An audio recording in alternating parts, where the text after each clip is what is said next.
Bismillahirrahmanirrahim. Assalamualaikum warahmatullahi wabarakatuh. Alhamdulillah hari ini kita bisa bertemu di kelas pengganti di pertemuan ke-9 ya. Nah, hari ini kita akan membahas mengenai keamanan komputer local area network ya. Nah, local area network atau biasa disebut LAN ialah jaringan komputer yang terkoneksi di daerah terbatas seperti rumah, sekolah, laboratorium komputer, atau gedung perkantoran yang menggunakan media jaringan. Nah, jadi sangat perlu diperhatikan ya untuk keamanan local area network ya. Karena banyak yang menggunakan gitu ya jaringan-jaringan local area network. Nah, karakteristik yang menentukan LAN berbeda dengan wide area network atau WAN. Jadi termasuk area yang lebih kecil, jadi skala geografis. Jadi kalau LAN itu ruang lingkupnya lebih kecil ya, beda dengan WAN. Kalau WAN Wide Area Network itu ruang lingkupnya sangat besar. Nah, walaupun LAN itu ruang lingkupnya kecil, tapi perlu mengamankan ya jaringan LAN. Nah, kemudian di sini ada network security objective. Nah, di sini pertama harus confidentiality. Nah, keamanan jaringan LAN itu harus confidentiality atau kerahasiaan.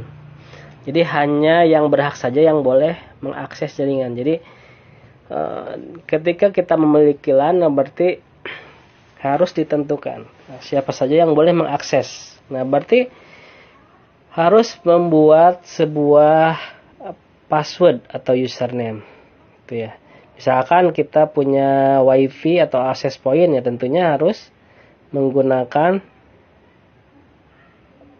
password ya untuk autentikasi. Jadi tidak bisa sembarangan orang masuk gitu. Karena dengan masuk ke WiFi dia bisa masuk ke perangkat atau bisa ngecek perangkat-perangkat yang terhubung gitu ya. Nah, jadi kalau lebih amannya, kalau mau lebih aman gunakan seperti mikrotik gitu ya. Mikrotik. Jadi untuk pengamanannya lebih bagus ya. Ada bisa memfilter siapa saja yang bisa menggunakan. Terus bandwidth-nya bisa diatur berapa kapasitas yang mendownload, upload itu. Jadi bisa dibatasi. Nah, kemudian ada integrity atau integritas. Nah, data tidak dapat dimodifikasi oleh yang tidak memiliki otoritas. Nah, jadi ketika suatu sistem dibuat gitu ya, pasti ada hak aksesnya. Misalkan ada hak akses untuk admin, hak akses untuk user. Nah, masing-masing memiliki hak akses atau otoritas masing-masing. Jadi tidak semua masuk ke ruangan yang sama gitu. Jadi ibaratnya kalau di rumah, nah di rumah itu kan tentunya ada beberapa kamar yang banyak gitu, berbeda ya.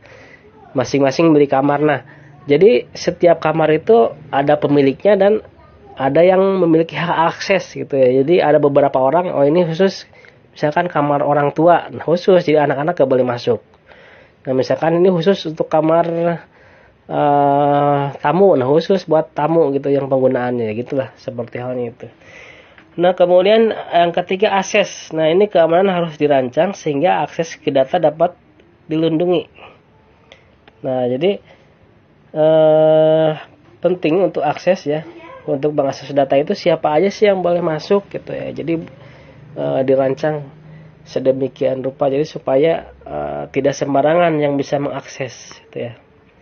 Nah, ini bisa dilihat klasifikasi area security. Nah, di sini dari firewall ya, ada firewall ini dari internet, ada pembatas ke firewall gitu.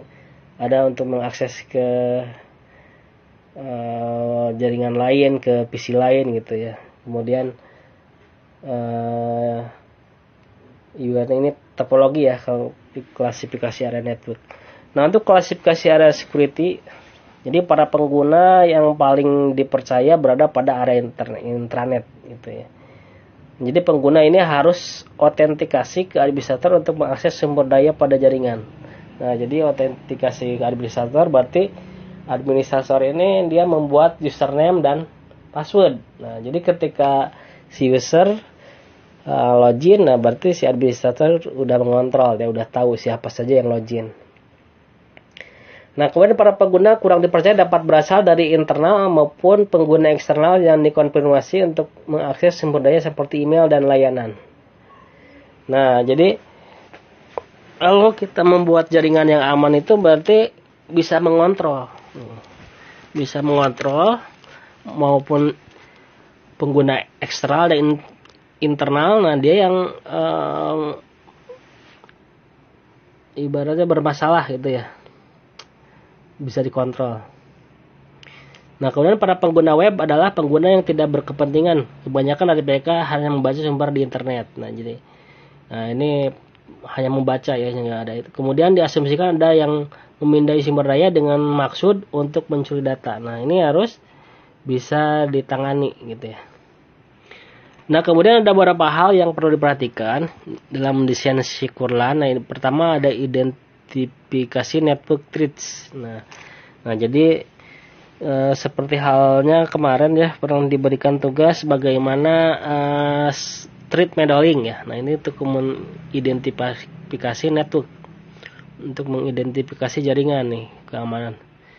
Nah, kemudian untuk akses kontrolnya, kemudian resiko assessment ya, kemudian listing network research, kemudian ancaman security policy, the incident handling, secure design, dan intrusion detection system define. Nah, ini identifikasi network itu disruptif gitu ya, ancaman yang muncul dari kegagalan perangkat jaringan yang dapat disebabkan oleh power yang tidak aktif atau serangan virus gitu. Nah, kemudian akses dilakukan oleh user internal terhadap data-data yang rahasia. Nah, ini untuk identifikasi network threat ya.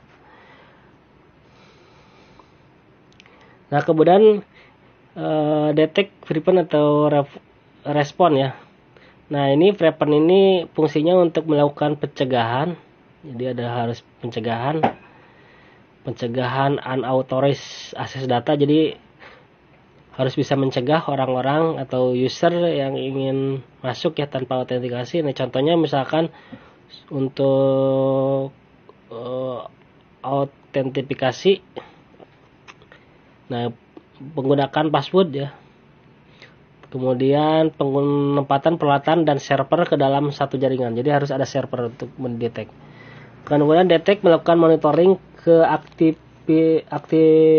aktivitas jaringan dan mengidentifikasi kejadian dapat menyusup ke dalam jaringan. Nah, ini harus punya deteksi ya. Contohnya menggunakan antivirus ya. Di sini ketika ada serangan virus, spyware atau attack, nah kalau ada antivirus kita bisa mendetek gitu.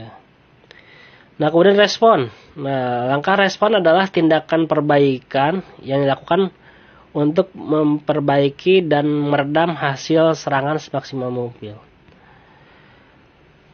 Nah, kemudian risk assessment. Nah, pada tahapan awal perencanaan sebuah jaringan dilakukan pencatatan dari risiko yang dapat terjadi dan biaya yang dikeluarkan untuk mengembalikan ke kondisi sebelum serangan terjadi. Nah, kemudian risiko yang terjadi dapat karena bencana alam maupun serangan virus ya.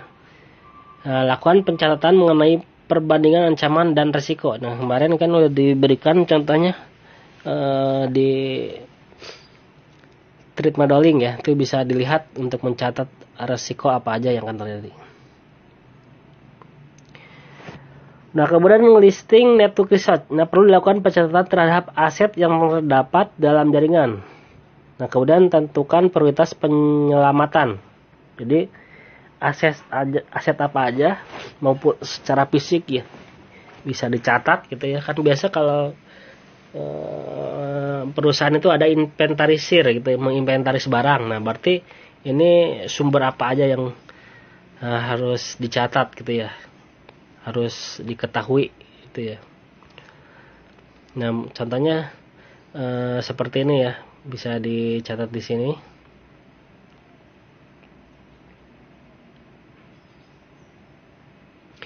Nah, kemudian secure policy ini tujuan besar dari secure policy adalah untuk mengatur akses data yang terjamin dan aman untuk akses yang terautorisasi.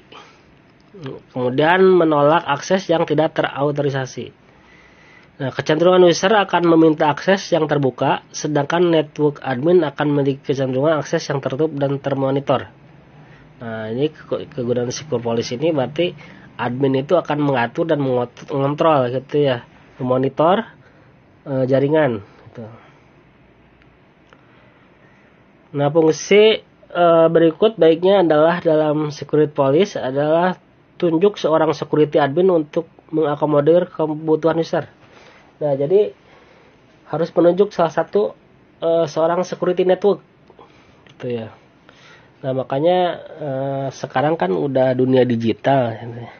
Nah, jadi banyak sekali pegawai atau karyawan yang dibutuhkan di bagian security network, ya, keamanan jaringan, karena udah banyak perusahaan-perusahaan digital, banyak startup gitu ya. Jadi bagaimana mengamankan jaringannya, jadi membutuhkan seorang security network. Nah, kemudian Security Policy yang bersifat hierarki sesuai dengan posisi jabatan dalam perusahaan. Jadi tentunya seorang security network ya ada hierarkinya jabatannya, dari mulai yang junior gitu ya, yang senior gitu ya. Jadi masing-masing memiliki jabatan dan memiliki job masing-masing, pekerjaan gitu, tanggung jawab masing-masing. Nah, kemudian kembangkan kebijakan remote access. Nah, jadi bisa remote access walaupun kita tidak datang ke kantor, ke tempat kerja. Nah, misalkan di jalan ya, tapi kita bisa meremote access gitu. Jadi harus tahu bagaimana cara meremote server gitu ya.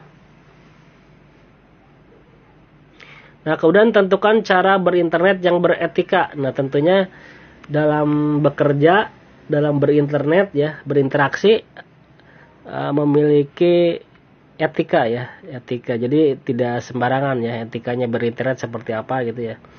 Biasanya internet itu beretika itu tidak mencuri data gitu, tidak menyebarluaskan berita bohong gitu ya. Jadi kan ada juga di Indonesia undang-undang ITE. Nah, sama saja seperti itu. Nah, kemudian sediakan prosedur untuk penanganan kejadian tidak terduga. Nah, jadi kita di perusahaan itu harus tahu ancaman-ancaman apa aja. Misalkan ancaman seperti kebakaran, ancaman gempa bumi, ancaman kerusakan lain-lain ya, banjir. Nah, untuk mengatasi hal-hal itu apa yang harus dilakukan? Jadi harus ada SOP-nya gitu ya, ditentukan. Kemudian inside handling process, dan seorang network administrator akan enggan untuk men-shutdown keseluruhan jaringan karena akan mengganggu proses bisnis secara keseluruhan. Nah, oleh karena itu lakukan monitoring dan log report dengan menggunakan intrusion detection system yang akan melakukan pencatatan akan kejanggalan dalam jaringan sehingga langkah pengamanan dan pencegahan dapat dilakukan. Nah, jadi harus disiapkan ya langkah-langkah ketika ada serangan gitu ya. Jangan sampai jaringan mati, jangan sampai down ya jaringan. Secure design network access control-nya tentukan pintu masuk dan pintu keluar dari akses jaringan. Nah, jadi ibaratnya seperti halnya masuk rumah. Nah, kan ada pintu masuk depan, pintu masuk belakang. Nah, ini dalam jaringan juga seperti itu. Jadi ada pintu masuk dan pintu keluar dari akses jaringan. Jadi ada login, ada log out. Nah, gitu. Jadi seperti itu. Jadi untuk mempermudah dalam akses kontrol.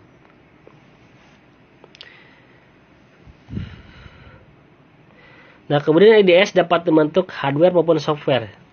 IDS melakukan pantauan ke seluruh aktivitas yang terjadi dalam komputer dan jaringan. IDS like traffic police whose function is to monitor the data packet traffic and detect. Nah, kemudian fungsi yang tercover dalam IDS adalah monitor and analyze aktivitas user, memverifikasi integritas data ya. Audit sistem mengenali pola aktif yang menggambarkan serangan yang sudah pernah terjadi. Kemudian statistika analis setiap pola aktivitas yang tidak umum. Nah, sampai di sini pertemuan hari ini ya. Mudah-mudahan bermanfaat ya. Mohon maaf kalau ada kesalahan dan kekurangan ya. Pertemuan untuk kawan komputer itu sudah selesai semua ya. Jadi ini kelas pengganti ya. Ya kalau mohon maaf ya kalau masih banyak kekurangan dan kehilapan ya. Bapak harap kalian bisa mencari lagi ya, mencari materi-materi dari berbagai media lain ya, bisa dari internet, dari YouTube gitu ya, dari buku ya, jangan sampai hanya terpaku di sini. Jadi kuliah itu harus tahu apa sih yang harus dipelajari ya. Tentunya lihat di RPS materinya apa saja ya, itu kamu pelajari lagi gitu. Jadi saya paling menyampaikan hanya 10 atau 20%, sisanya silahkan cari gitu. Karena ilmu itu kalau di baratnya di laut hanya setitik yang saya punya gitu ya, yang saya bisa. Jadi yang banyaknya yang belum saya kuasain gitu. Makanya silahkan cari sebanyak-banyaknya ilmu dari sumber manapun. Sekian, assalamualaikum.